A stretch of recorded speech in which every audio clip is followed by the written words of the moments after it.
Hello students. Presently हम fourth unit study कर रहे हैं, वर्क, पावर एंड एनर्जी। और आज हम डिस्कस करेंगे पोटेंशियल एनर्जी के बारे में। क्लियर? आज डिस्कस करेंगे that is potential energy. Potential energy. Clear?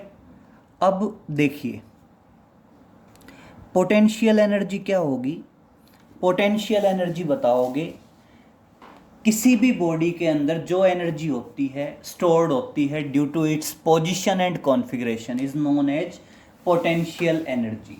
तो देखिए बेटा, पोटेंशियल एनर्जी क्या होगी? The energy stored in the body, the energy stored in the body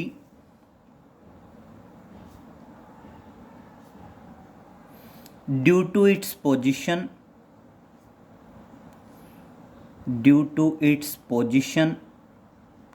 and configuration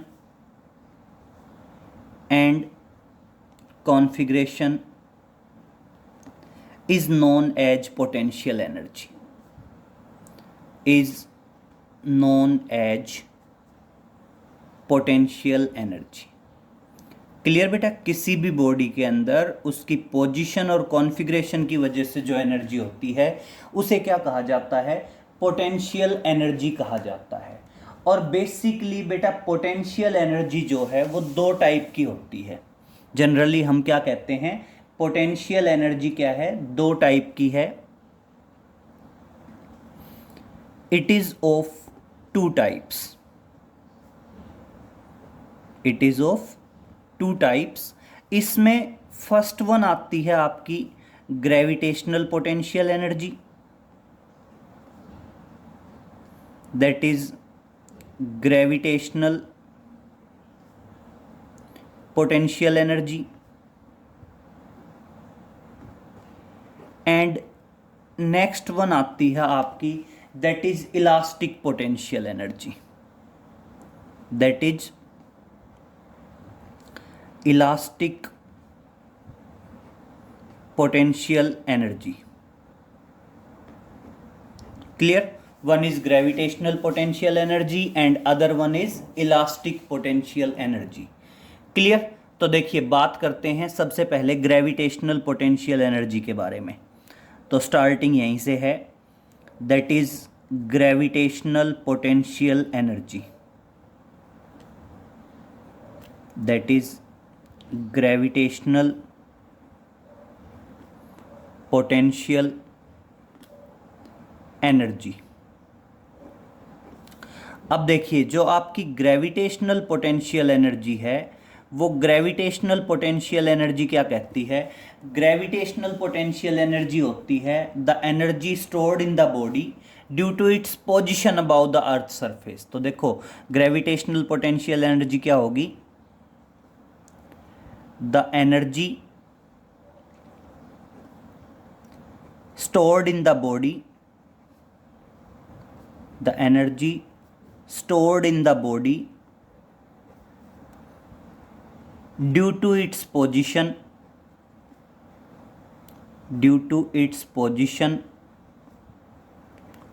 above the earth surface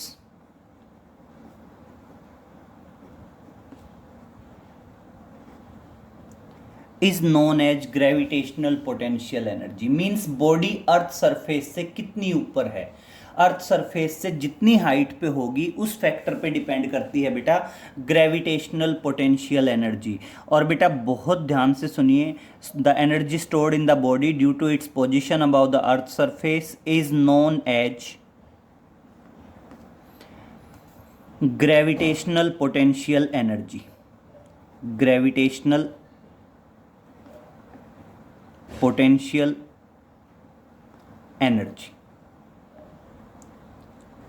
clear? अब देखिए, अगर मैं बात करता हूं कि ग्रेविटेशनल पोटेंशियल एनर्जी होगी किसके बराबर, तो बेटा आपकी ग्रेविटेशनल पोटेंशियल एनर्जी बराबर होती है mgh के। आपकी जो ग्रेविटेशनल पोटेंशियल एनर्जी है वो किसके बराबर होती है, mgh के बराबर होती है। अब इसी को अगर हम प्रूफ करना चाहें, इसी को अगर हम क्या करना चाहें, प्रूव करना चाहें, इसका प्रूफ देना चाहें, तो प्रूफ भी सिंपल है बेटा। जनरली हम ये मान लेंगे कि मान लीजिए अर्थ सरफेस है, क्लियर, और अर्थ सरफेस पे कोई बॉडी है जिसका मास है m, और मास m है तो वेट कहाँ एक्ट करेगा बेटा, वेट एक्ट करेगा डाउनवर्ड, mg बेसिकली सेंटर से एक्ट करता है। जो मास है, मान लीजिए यूनिफॉर्म बॉडी है तो मास सेंटर पे एक्ट करेगा, और वेट भी फिर कहाँ पे होगा, सेंटर से ही एक्ट करता है। और बेटा जनरली अगर मैंने इस बॉडी को अर्थ सरफेस से लेके और h हाइट तक राइज करना है, मैंने इस बॉडी को अर्थ सरफेस से लेके और कितनी हाइट तक राइज करना है, h हाइट तक राइज करना है, क्लियर। अगर मैंने h हाइट तक राइज करना है, that is from point A to point B, that is from earth surface to a height of h, तो बेटा मैंने यहाँ पे जो फोर्स लगाना पड़ेगा वो अपवर्ड डायरेक्शन में लगाना पड़ेगा, और जो फोर्स होगा बेटा वो किसके बराबर होगा, that will be equal to the weight of the body. वो किसके इक्वल होगा बेटा, वेट ऑफ द बॉडी के इक्वल होगा। और अब समझिए, अगर मैं बात करूं ग्रेविटेशनल पोटेंशियल एनर्जी, तो आपकी ग्रेविटेशनल पोटेंशियल एनर्जी किसके बराबर रहेगी बेटा, वर्क डन के बराबर रहेगी। और वर्क डन बेसिकली क्या होता है बेटा, वर्क डन जो है वो बेसिकली होता है फोर्स इनटू डिस्प्लेसमेंट। तो आप बता सकते हैं gravitational potential energy basically work done के बराबर रहेगी। वर्क डन किसके बराबर रहेगा, फोर्स इनटू डिस्प्लेसमेंट के बराबर रहेगा। तो बेटा फोर्स जो है वो यहाँ पे किसके बराबर होगा, बॉडी के वेट के बराबर, mg, क्योंकि जो फोर्स अप्लाइड हो रहा है बॉडी पे वो किसके बराबर अप्लाई हो रहा है, बॉडी के वेट के बराबर अप्लाइड हो रहा है। और डिस्प्लेसमेंट कितना हुआ है, h। बेटा थीटा की ज़रूरत नहीं है, वैसे बेसिकली है, क्योंकि फोर्स और डिस्प्लेसमेंट दोनों सेम डायरेक्शन में हैं, तो थीटा क्या हो गया 0 और cos 0 की वैल्यू 1, इसलिए मैंने डायरेक्ट लिख दिया। अदरवाइज तो वर्क डन क्या आना था, fs cos थीटा आना था, लेकिन यहाँ पे cos 0 है, क्योंकि डिस्प्लेसमेंट भी अपवर्ड डायरेक्शन में है, फोर्स भी कहाँ लग रहा है, अपवर्ड डायरेक्शन में लग रहा है। और इस तरह से आपकी ग्रेविटेशनल पोटेंशियल एनर्जी आ जाती है mgh के बराबर। क्लियर। देखो जो हम पढ़ते हैं ना, बेसिकली हम अब तक यही पढ़ते आए हैं कि पोटेंशियल एनर्जी mgh के बराबर है, तो वो जो पोटेंशियल एनर्जी mgh के बराबर होता है वो बेसिकली ग्रेविटेशनल पोटेंशियल एनर्जी होती है। Clear, that is gravitational potential energy. Next बात करेंगे बेटा इलास्टिक पोटेंशियल एनर्जी। तो देखिए बेसिकली जो इलास्टिक पोटेंशियल एनर्जी है वो हम जनरली स्प्रिंग की स्टडी करके चलते हैं। तो देखिए बात करते हैं that is elastic potential energy of the spring. तो देखिए बात करते हैं elastic potential energy of the spring. हमने इलास्टिक पोटेंशियल एनर्जी पढ़नी है। किसकी इलास्टिक पोटेंशियल एनर्जी पढ़नी है बेटा, स्प्रिंग की इलास्टिक पोटेंशियल एनर्जी पढ़नी है। Clear, that is elastic potential energy of the spring, elastic potential energy of the spring. तो समझिए बेटा बेसिकली देखो, या तो स्प्रिंग क्या होता है, कंप्रेस्ड किया जा सकता है या हम स्प्रिंग को स्ट्रेच कर सकते हैं। तो बेटा स्प्रिंग के अंदर कंप्रेशन या उसको स्ट्रेच करने से उसके अंदर जो एनर्जी स्टोर्ड होती है उस एनर्जी को हम क्या कहते हैं, that is known as the elastic potential energy of the spring. तो देखिए बात करते हैं, सबसे पहले मैं एक डायग्राम बना रहा हूं। डायग्राम देखिए, मान लीजिए बेटा ये आपकी कोई फिक्स एंड है और यहां से स्प्रिंग से कोई बॉडी कनेक्टेड है जिसका मास है m, जिसका मास क्या है बेटा m है। और अब मेरी बात सुनिए, दो कंडीशन हो सकती हैं, या तो मैं इसको स्ट्रेच कर दूं। अब देखिए अगर मैं इसको स्ट्रेच करता हूं तो कुछ कंडीशन ऐसी आ जाएगी, किस तरह से, मान लीजिए मैं इसको स्ट्रेच करता हूं तो कुछ कंडीशन इस तरह से आएगी,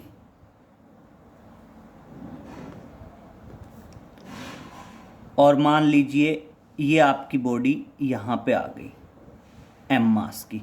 ये तो हमने क्या किया, इसको स्ट्रेच किया। क्लियर। और अगर मान लीजिए मैं कहता हूं कि हमने इसको इस तरफ खींचने की बजाय इस तरफ कंप्रेस कर दिया, इस तरफ खींचने की बजाय मैंने इसको क्या कर दिया, इस तरफ कंप्रेस कर दिया, तो देखिए अगर कंप्रेस करेंगे तो भी फोर्स आएगा। मान लीजिए हमने क्या कर दिया, कंप्रेस कर दिया।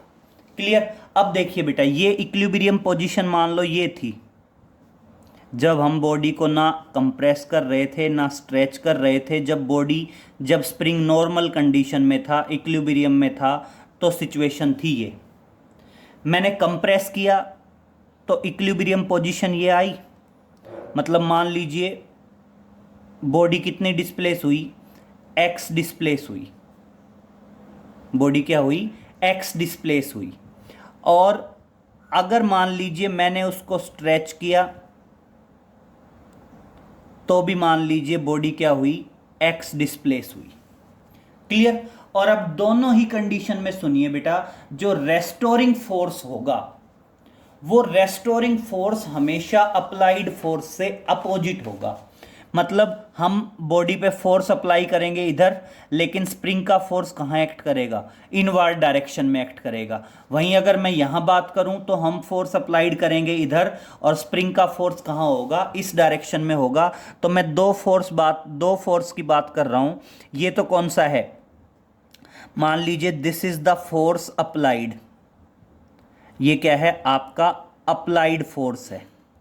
क्लियर। तो आपका जो स्प्रिंग का फोर्स होगा वो इस डायरेक्शन में एक्ट करेगा, that is restoring force of the spring. और अगर मैं यहां बात करूं तो यहां देखिए आपका अप्लाइड फोर्स इधर है, हमने इधर ही फोर्स अप्लाइड किया ना, तो बेटा स्प्रिंग का जो रेस्टोरिंग फोर्स होगा वो इस तरफ एक्ट करेगा, स्प्रिंग का जो रेस्टोरिंग फोर्स है वो इस तरफ एक्ट करेगा। तो बेटा किसी भी स्प्रिंग के अंदर कंप्रेस करने से या स्ट्रेच करने से उसके अंदर जो एनर्जी स्टोर्ड होती है उसको क्या कहा जाता है, that is the elastic potential energy of the spring. तो क्या बताओगे, the energy stored in the spring, the energy stored in the spring due to compression or stretched the spring, the energy stored in the spring due to compressed या compression कह सकते हैं, due to compression or stretch of spring, due to stretched. देखो simple सी बात है, या तो स्प्रिंग को हम स्ट्रेच कर दें या स्प्रिंग को क्या कर दें, कंप्रेस कर दें। तो स्प्रिंग के अंदर कंप्रेशन या उसके स्ट्रेच्ड की वजह से जो एनर्जी स्टोर्ड होती है उसे क्या कहा जाता है, इलास्टिक पोटेंशियल एनर्जी कहा जाता है। The energy stored in the spring due to compression और stretched the spring is known as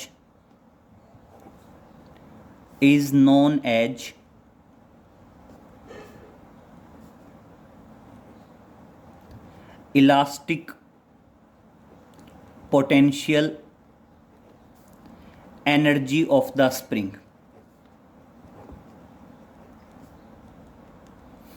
elastic potential energy of the spring. Clear. अब समझिए, कभी भी आप ध्यान रखेंगे आपका जो रेस्टोरिंग फोर्स होगा या अप्लाइड फोर्स होगा वो दोनों इक्वल होंगे। जितना आप फोर्स अप्लाई करेंगे मतलब एक्सटेंशन के लिए या उसको कंप्रेस करने के लिए, स्ट्रेच कह सकते हैं या एक्सटेंशन कह सकते हैं, तो जो अप्लाइड फोर्स होगा वो हमेशा रेस्टोरिंग फोर्स के इक्वल होगा। और आप यहाँ पे ध्यान रखेंगे कि जो रेस्टोरिंग फोर्स होगा,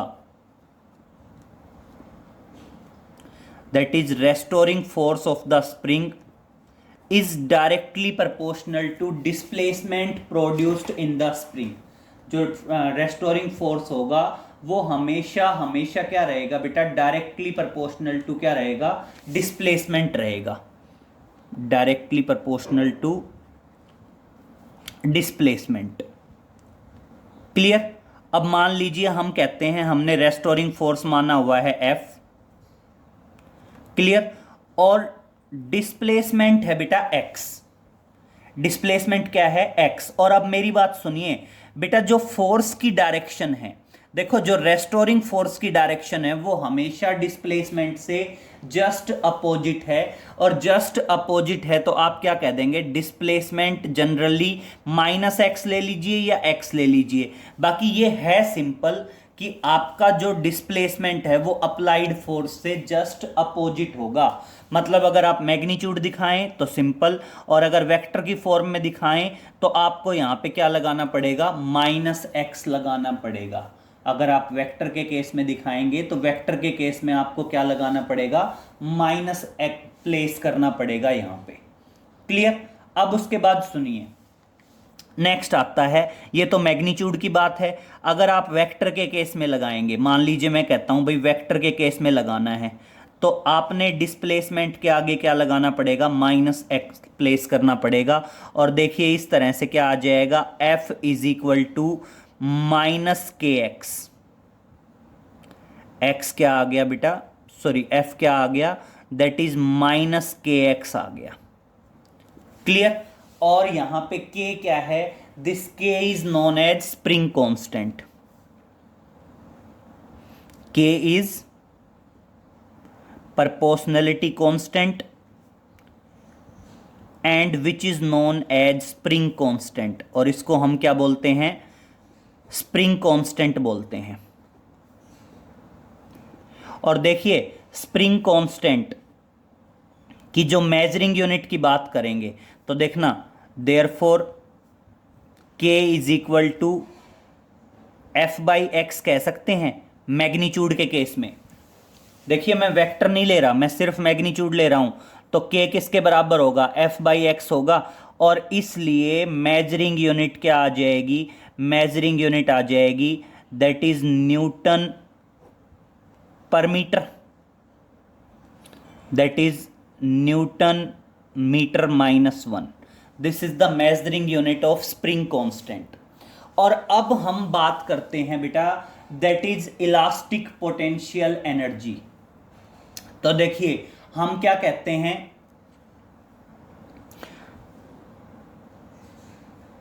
that is elastic potential energy. Elastic potential energy किसके बराबर होगी, वर्क डन के बराबर होगी।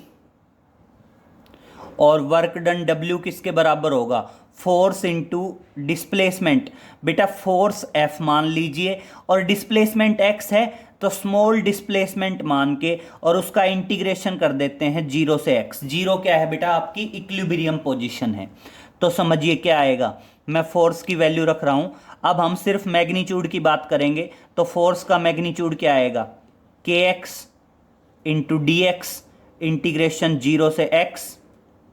और देखिए क्या आ जाएगा, k बाहर आ गया, x dx का इंटीग्रेशन आया x²/2, that is lower limit 0 and upper limit x।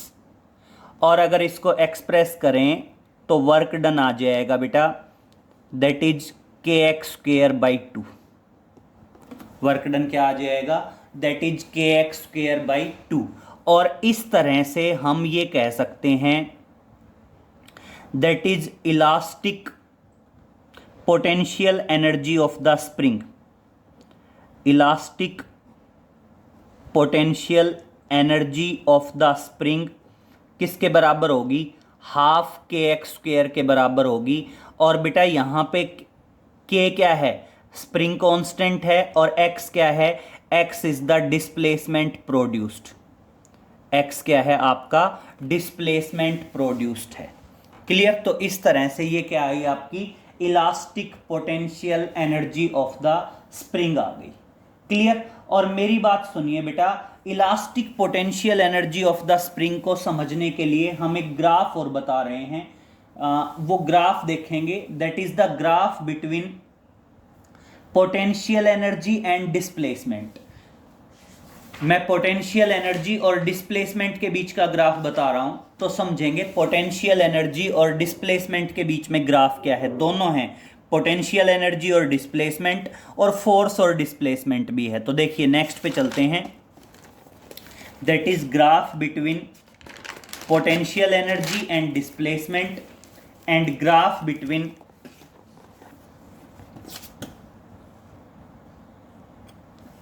मान लीजिए मैं कहता हूं ग्राफ की बात कर रहा हूं। पहला ग्राफ है रेस्टोरिंग फोर्स और डिस्प्लेसमेंट, या अप्लाइड फोर्स बोल दीजिए या रेस्टोरिंग फोर्स बोल दीजिए। अगर मैं कहता हूं कि मैं फोर्स और डिस्प्लेसमेंट के बीच का ग्राफ बताना चाहता हूं फॉर द स्प्रिंग, तो वो ग्राफ क्या आएगा बेटा, स्ट्रेट लाइन आएगा। क्लियर। और अगर मान लीजिए मैं कहता हूं कि मेरे को ग्राफ चाहिए पोटेंशियल एनर्जी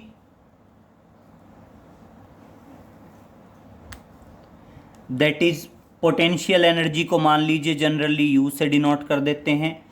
ये क्या आ गई आपकी potential energy of the spring आ गई। अब बेटा एक तरफ तो क्या है, एक्सटेंशन है, और एक तरफ क्या है, कंप्रेशन। तो एक तरफ तो क्या आ जाएगा आपका, एक्सटेंशन आ जाएगा, एक्सटेंशन, और एक तरफ क्या आएगा आपका, कंप्रेशन। तो मेरी बात सुनिए, जब स्प्रिंग बिल्कुल इक्विलिब्रियम पोजीशन में होगा, जब स्प्रिंग किस में होगा, बिल्कुल इक्विलिब्रियम पोजीशन पे होगा, उस टाइम पे बेटा क्या होगा, आपकी पोटेंशियल एनर्जी जीरो रहेगी। जैसे जैसे स्प्रिंग को स्ट्रेच करेंगे, एक्सटेंशन होगा, तो भी पोटेंशियल एनर्जी इस तरह से इंक्रीज होती जाएगी। क्लियर। और जैसे जैसे कंप्रेशन होगा, कंप्रेशन के टाइम पे भी आपकी पोटेंशियल एनर्जी इसी तरीके से इंक्रीज होती जाएगी। तो आप कह सकते हैं कुछ इस तरह से ग्राफ आएगा, चाहे वो एक्सटेंशन की बात करें और चाहे हम बात करें किसकी, कंप्रेशन की। क्लियर। तो आपका पोटेंशियल एनर्जी और एक्सटेंशन के बीच का ग्राफ आएगा आपके फर्स्ट क्वाड्रेंट में, पोटेंशियल एनर्जी और कंप्रेशन का ग्राफ आएगा आपके सेकंड क्वाड्रेंट में। और जनरली आएगा कैसे, कर्व की तरह। क्यों? क्योंकि आपका देखो ये ग्राफ तो क्यों आया, ये ग्राफ तो आया बिकॉज जो फोर्स है, जो आपका रेस्टोरिंग फोर्स है, वो डायरेक्टली प्रोपोर्शनल है डिस्प्लेसमेंट के। जो रेस्टोरिंग फोर्स है वो डायरेक्टली प्रोपोर्शनल है किसके, डिस्प्लेसमेंट के।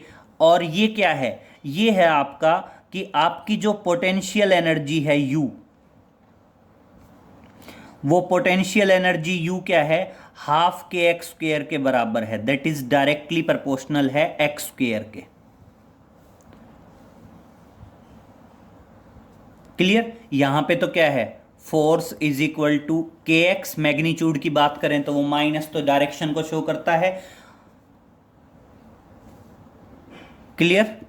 और पोटेंशियल एनर्जी है वो क्या है, directly proportional to x square है। क्लियर। तो इस तरह से बेटा ये क्या आ गया आपका, that is gravitational potential energy, मतलब और elastic potential energy of the spring. हमने दोनों चीजें पढ़ ली हैं, एक ग्रेविटेशनल पोटेंशियल एनर्जी पढ़ ली है और एक पढ़ ली है that is elastic potential energy. Clear. अब नेक्स्ट बेटा दो छोटी छोटी डेफिनेशंस हैं, एक है कंजर्वेटिव फोर्स और एक है नॉन कंजर्वेटिव फोर्स। तो देखिए बात करते हैं, one is conservative force and other one is non-conservative force, that is conservative force, and second one is non conservative force, non conservative force. बेटा सुनिए, कंजर्वेटिव फोर्स होता है जिस फोर्स का वर्क डन सिर्फ और सिर्फ इनिशियल पोजीशन और फाइनल पोजीशन पे डिपेंड करता है, not on the path followed by the body, does not depend upon the path followed by the body. तो उस फोर्स को क्या कहा जाता है बेटा? That particular force is known as conservative force. मतलब क्या बताओगे? जैसे सपोज करो, मान लीजिए आप पोजीशन ए से और पोजीशन बी तक जाना चाहते हैं। एक बार तो आप जाते हैं इस रास्ते से, मान लीजिए इस रास्ते से जाने का वर्क डन है W1। एक बार जाते हैं इस रास्ते से, मान लीजिए इस रास्ते से जाने का वर्क डन है W2। और एक बार आप जाते हैं इस रास्ते से, और मान लीजिए इस रास्ते से जाने का वर्क डन है आपका W3। और अगर सिचुएशन ऐसी आ जाए कि तीनों वर्क डन बराबर हों, W1, W2 और W3, अगर तीनों वर्क डन बराबर हों तो इसका मतलब वर्क डन सिर्फ किस पे डिपेंड कर रहे हैं? Initial position and final position पे डिपेंड कर रहे हैं, does not depend upon the path. और इसलिए अप्लाइड फोर्स क्या होगा? कंजर्वेटिव होगा। अप्लाइड फोर्स क्या होगा? अप्लाइड फोर्स आपका कंजर्वेटिव फोर्स होगा। Applied force is conservative force. Clear? और अगर सिचुएशन सेम सिनेरियो की बात कर रहे हैं, सेम सिनेरियो क्या है? हमने बताया था ये है पोजीशन ए और मान लीजिए ये है पोजीशन बी। हम कहते हैं एक बार तो आप जाते हैं इस तरह से ए से बी तक, इस पाथ से, इस पाथ का वर्क डन मान लीजिए W1। एक बार सीधे जाते हैं, इस पाथ का वर्क डन मान लीजिए W2। और एक बार आप क्या है इस तरह से घूमते हुए और फिर जाते हैं और मान लीजिए इस पाथ का आपका वर्क डन है W3। और अगर ऐसा हो जाए कि तीनों वर्क डन इक्वल नहीं हैं, और मान लीजिए ऐसा हो जाए कि तीनों वर्क डन इक्वल नहीं हैं, मतलब वर्क डन इनिशियल पोजीशन और फाइनल पोजीशन पे नहीं बल्कि पाथ पे डिपेंड कर रहे हैं, तो इसका मतलब आपका जो अप्लाइड फोर्स होगा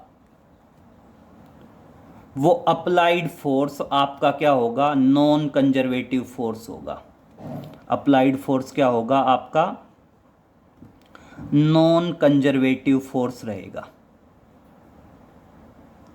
applied force is non conservative force. Clear? तो देखो यहीं से डेफिनेशन बन जाएगी। Force is said to be conservative if its work done is depend upon initial position and final position, does not depend upon the path. That particular force is known as conservative force. Clear? तो क्या बताओगे? If the amount of work done of the force does depend upon, the force is said to be conservative. The force is said to be conservative if its work done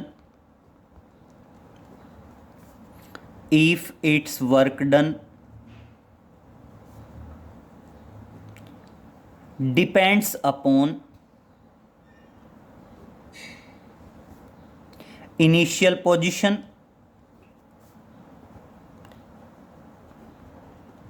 and final position of the body,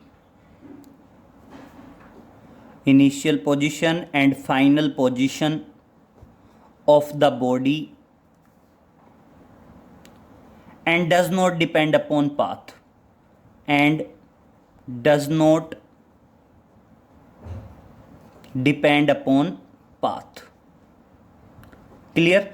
force को conservative force कहा जाएगा अगर उस force का work done सिर्फ और सिर्फ किस पे डिपेंड करता है, इनिशियल पोजीशन और फाइनल पोजीशन पे डिपेंड करता है, पाथ पे डिपेंड नहीं करता। और इसमें बेटा कंजर्वेटिव फोर्स के एग्जाम्पल होते हैं, आपने पढ़ा होगा, एक होता है ग्रेविटेशनल फोर्स। पूरे यूनिवर्स की किसी भी दो बॉडीज के बीच में जो फोर्स होता है वो क्या होता है, ग्रेविटेशनल फोर्स होता है। इसके अलावा हमने बिल्कुल फर्स्ट यूनिट में पढ़ा था electrostatic force, that is electrostatic force. बेटा ये क्या हैं, आपके कंजर्वेटिव फोर्सेस हैं। कौन कौन से, आपका ग्रेविटेशनल फोर्स और आपका electrostatic force, these are the conservative force. Clear. And non conservative force में क्या बताएंगे, नॉन कंजर्वेटिव फोर्स में बताएंगे the force which whose work done depend upon the path. मतलब अगर मैं बात करूं नॉन कंजर्वेटिव फोर्स की, तो नॉन कंजर्वेटिव फोर्स जो है, नॉन कंजर्वेटिव फोर्स का जो वर्क डन है वो वर्क डन किस पे डिपेंड करता है बेटा, पाथ पे डिपेंड करता है। क्लियर। तो नॉन कंजर्वेटिव फोर्स क्या है, the force is said to be non conservative, the force is said to be non conservative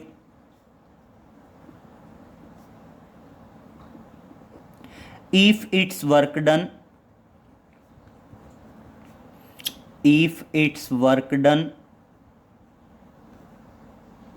depends upon the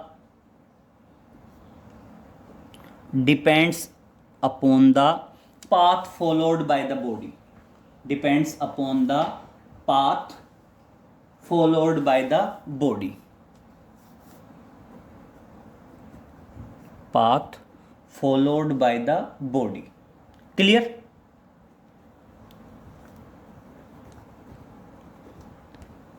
मतलब जिस फोर्स का वर्क डन पाथ पे डिपेंड करता है उस फोर्स को हम क्या कहते हैं, that is known as non conservative force. और बेटा डे टू डे लाइफ में जो भी फ्रिक्शनल फोर्सेस हैं वो सारे के सारे क्या हैं, नॉन कंजर्वेटिव फोर्सेस हैं। क्लियर। तो जितने भी आपके फ्रिक्शनल फोर्सेस हैं, आप एग्जांपल बता सकते हैं कि जितने भी आपके फ्रिक्शनल फोर्सेस हैं डे टू डे लाइफ में, वो सारे के सारे फ्रिक्शनल फोर्सेस क्या हैं, नॉन कंजर्वेटिव हैं। क्योंकि देखो हम चलते हैं, हमारे चलने के लिए कौन सा फोर्स रेस्पॉन्सिबल है, फ्रिक्शनल फोर्स रेस्पॉन्सिबल है। अगर मान लीजिए फ्रिक्शनल फोर्स कंजर्वेटिव फोर्स होता तो चाहो आप अपने घर के चारों तरफ 10 राउंड लगाओ, चाहे आप अपने घर के चारों तरफ 1 राउंड लगाओ, दोनों में वर्क डन इक्वल होना चाहिए था अगर आपका फ्रिक्शनल फोर्स क्या होता, कंजर्वेटिव। लेकिन होता क्या है, आप 1 राउंड लगाते हो तो थकान कम होती है, मींस वर्क डन कम हुआ है।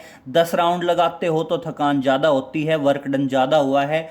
क्योंकि वो जो वर्क डन है वो जो फोर्स है फ्रिक्शनल फोर्स, वो नॉन कंजर्वेटिव फोर्स है। वो इनिशियल पोजीशन और फाइनल पोजीशन पे डिपेंड नहीं करता, वो किस पे डिपेंड करता है, पाथ पे डिपेंड करता है।